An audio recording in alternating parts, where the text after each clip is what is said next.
Salut à tous.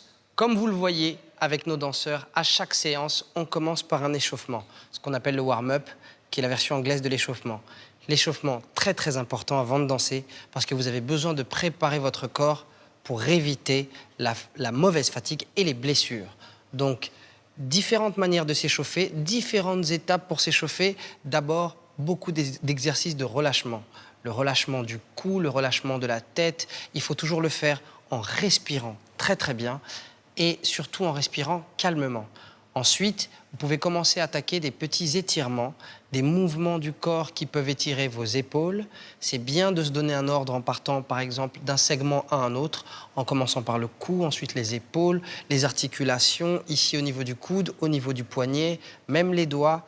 Tout s'échauffe dans le corps parce que quand vous allez rentrer dans une chorégraphie ou dans un freestyle, tout ce qui est possible de bouger, les idées viennent par le muscle qui est le plus libre. Et pour que les muscles soient libres, ils doivent être préparés.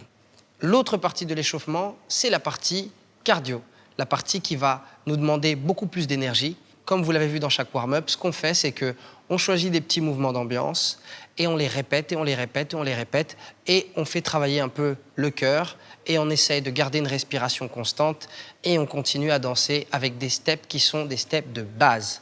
Très important parce que dans un échauffement, la seule chose à laquelle il faut penser, c'est la préparation du muscle et la respiration. Une fois que vous êtes prêt, vous pourrez entamer soit une chorégraphie, soit un freestyle et bien sûr éviter toutes les blessures possibles. Et c'est tout ce que je vous souhaite.